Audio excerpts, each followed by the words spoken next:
नमस्कार, विशेष में आपका स्वागत है। आपके साथ हूं मैं नेहा बातम। भारत से लेकर पाकिस्तान तक हलचल है। एक तरफ हिंदुस्तान है जो अपनी तैयारियों को बढ़ा रहा है और दूसरी तरफ पाकिस्तान है जो समझ ही नहीं पा रहा कि उसे करना क्या है। बल्कि पाकिस्तान में खौफ का आलम तो ये है कि वहां आटा दाल इकट्ठा किया जाने लगा है, क्योंकि पाकिस्तानी आवाम को डर लग रहा है कि अगर भारत से जंग हुई तो पाकिस्तान भूखा मर जाएगा। पाकिस्तान वो मुल्क है जहां आटे की हिफाजत फौज को करनी पड़ती है। भारत को आंख दिखाने की हिमाकत करने वाला पाकिस्तान आटा, दाल, चावल, तेल और चीनी के लिए लड़ मरने पर उतारू था। सरकारी आटे वाले ट्रकों पर टिड्डों की तरह टूट पड़े पाकिस्तानियों की ये तस्वीरें तब पूरी दुनिया ने देखी थी, जहां आटे की हरी बोरियों पर पाकिस्तानी ऐसे टूट पड़े थे जैसे हरी फसल पर टिड्डों का दल। एक अदद बोरी के लिए सैकड़ों भूखे पाकिस्तानियों की आंखों में रोटी की भूख आपने देखी। पाकिस्तान में आटे की लूट और भूख की वो 2 साल पुरानी तस्वीरें अब भी कमोबेश वैसी ही हैं। फर्क बस इतना है कि अब की बार पाकिस्तान में आटे पर किल्लत तब आई है जब सिर पर जंग की आफत मंडरा रही है। ये ताजा तस्वीरें पाकिस्तान के कब्जे वाले कश्मीर से आई है, जहां पीओके के मुजफ्फराबाद में पाकिस्तानी हुकूमत ने जंग की घबराहट में आटे का स्टॉक जमा करना शुरू कर दिया है। उन्हें डर है कि कहीं भारत से जंग हो गई तो भूखा न मरना पड़े। पीओके में पाकिस्तान आटे की बोरियां तो छिपा रहा है, लेकिन पाकिस्तान के कब्जे वाले कश्मीर में लोग दहशत में हैं कि जिस तरह पाकिस्तानी हुकूमत ने उन्हें जंग में धकेलने का इंतजाम कर लिया है, उनकी जिंदगी का कोई ठिकाना नहीं। पाकिस्तान की आवाम तो पहले से जिंदगी से हताश निराश हो चुकी है। पीओके में तो हालात और बुरे हैं, क्योंकि जिस पाकिस्तान में पुलिस के लोग आटे की चोरी सरकारी गाड़ी में करते दिखते हों, वहां जंग के हालात में आवाम का क्या होगा सोचना मुश्किल नहीं। ये हालत 2 साल पहले पाकिस्तान में थी और आज 2 साल बाद भी हालात बहुत बदले नहीं हैं। जंग में जाने और बार बार एटम बम मारने को उतारू पाकिस्तान फिलहाल रोटी का इंतजाम नहीं कर सका है। आज तक ब्यूरो।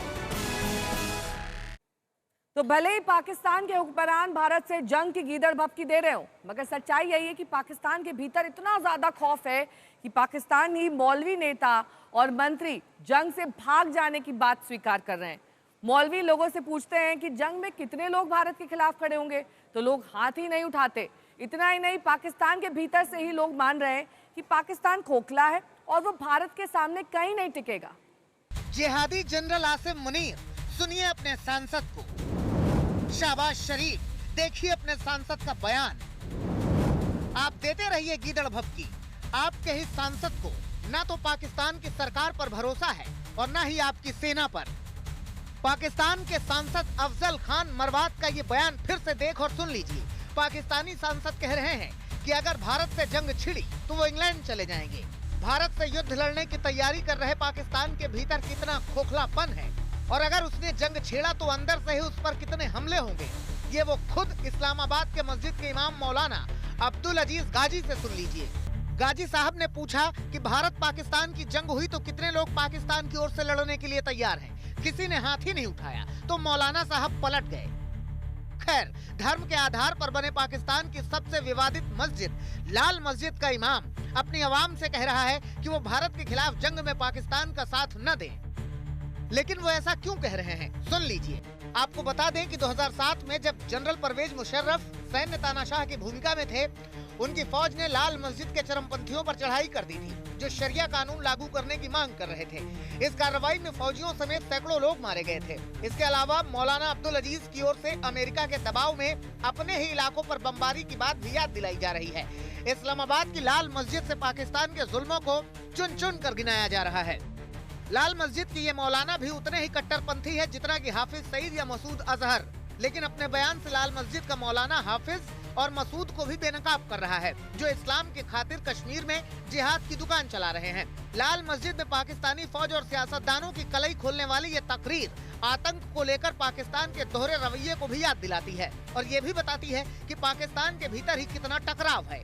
उनके खुद के अफसर ही डरे हुए हैं। पाकिस्तान के हुक्मरानों के डर का आलम यह है कि आधी आधी रात को जागकर जंग पर बयानबाजी की जा रही है। पिछले हफ्ते पाकिस्तान के सूचना प्रसारण मंत्री अताउल्लाह तरार का ऐसा ही बयान आया था। पाकिस्तान खौफ में है और जिस तरह से भारत तैयारी कर रहा है, ये खौफ बढ़ता ही जाएगा। आज तक ब्यूरो।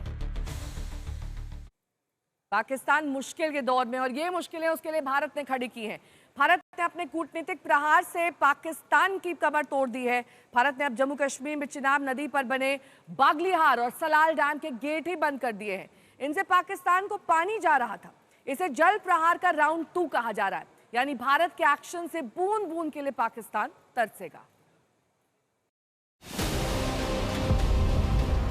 पाकिस्तान बिलबिलाया हुआ है, उसे सूझ नहीं रहा कि करे क्या। पाकिस्तान खौफ में है, वो समझ नहीं पा रहा कि भारत का वो कैसे सामना करेगा। पाकिस्तान में सिर्फ गीदड़ भभकी देने वाले नेता ही बचे हैं। शहबाज शरीफ को सूझ नहीं रहा कि पाकिस्तान को बचाने के लिए वो कौन सा जतन करें। पाकिस्तान के जनरल, पाकिस्तान के हुक्मरान बैठकें कर रहे हैं और नतीजे के तौर पर सिर्फ भड़काऊ बयानबाजी। जबकि भारत एक्शन मोड में है। सिंधु जल समझौता रद्द करने के बाद पाकिस्तान की ओर बह रही चिनाब की रेत सूख चुकी है। पूरी नदी जहां इन दिनों पानी से भरी रहती थी, वहां अब सिर्फ पत्थर नजर आ रहे हैं, क्योंकि हिंदुस्तान ने साफ कर दिया है कि हिंदुस्तान की धरती पर खून बहेगा तो पाकिस्तान में पानी की एक बूंद नहीं जाएगी। अभी हम रामबन चिनाब के किनारे पर हैं, जिसमें चंद्रकोट डैम जो है, बगलियार डैम जिसमें तामीर हुआ है, उसके आज सभी गेट जो है वो बंद कर लिए गए हैं।